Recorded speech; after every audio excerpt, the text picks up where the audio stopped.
Tujuan kami pada hari ini datang ke DKPP adalah untuk menindaklanjuti bahwasanya telah terjadi pelanggaran kode etik sebagaimana dimuat dalam peraturan DKPP nomor 2 tahun 2017 bahwa terkait kode etik dan penyelenggaraan pemilihan, bahwasanya antara KPUD DKI Jakarta dan juga Bawaslu DKI Jakarta telah melakukan pelanggaran kode etik karena tidak melakukan proses verifikasi dengan tidak profesional kepada salah satu paslon, yakni paslon Damarkun, begitu. Jadi bahwasanya latar belakang kami pada hari ini melakukan aduan adalah adanya manipulasi data, yang manipulasi data tersebut telah didukung dan juga dinyatakan dalam surat jawaban dari Bawaslu dan juga surat dari KPUD DKI Jakarta.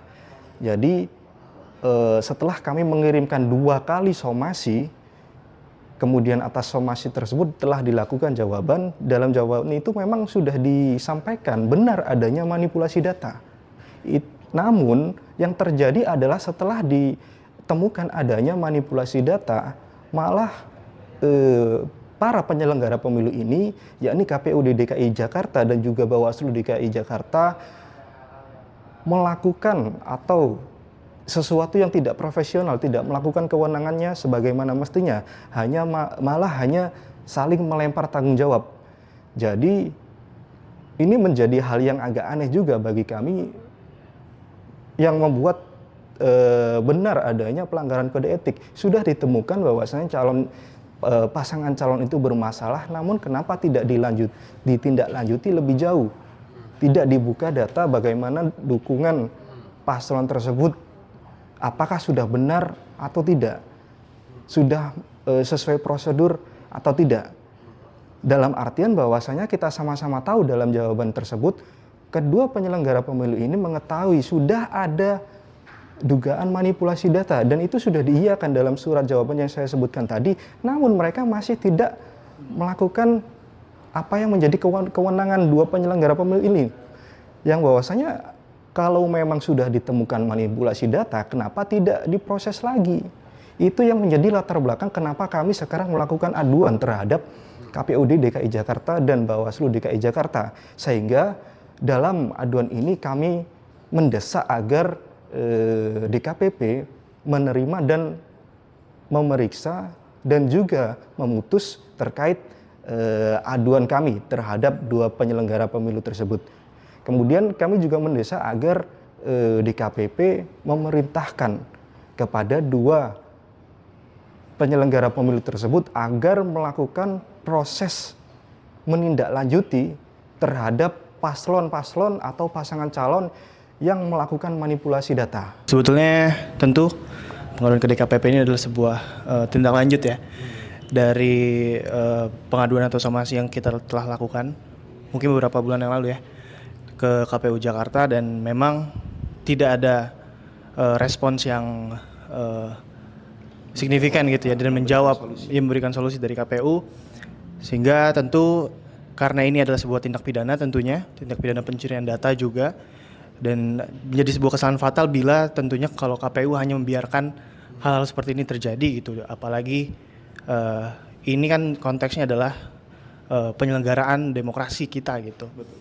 Jadi harapannya tentu DKPP bisa menindaklanjuti gitu ya masalah yang dibiarkan gitu ya oleh KPU atas pencalonan calon independen gitu ya di Pilkada DKI Jakarta itu. Tentu ini adalah advokasi lanjutan. Yang pertama, kami sudah melakukan somasi di KPU DKI, dan kemudian pada sore hari ini tentu tindakan-tindakan dari KPU dan Bawaslu melanggar beberapa pasal 6, pasal 12 di hukum acara DKPP, yakni terkait dengan profesionalitas dari penyelenggara pemilu.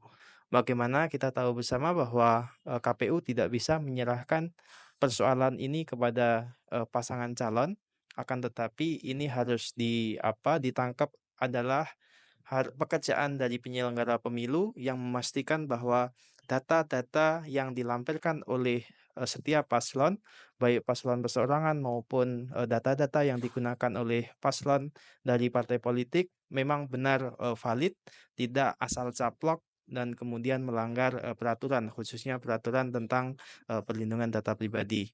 Oleh karena itu, DKPP diharapkan untuk melakukan penegakan etik dan kemudian bisa memberikan sanksi yang tegas terhadap pelaku, khususnya penyelenggara pemilu di Pilkada DKI Jakarta. Mengenai rencana tindak lanjut dari koalisi kami, apabila dalam aduan kami tidak ditindaklanjuti, maka ini sebenarnya akan menjadi tanda tanya besar. Bahwasanya sudah jelas ada manipulasi data. Yang pertama. Yang kedua, sudah jelas ada pelanggaran kode etik.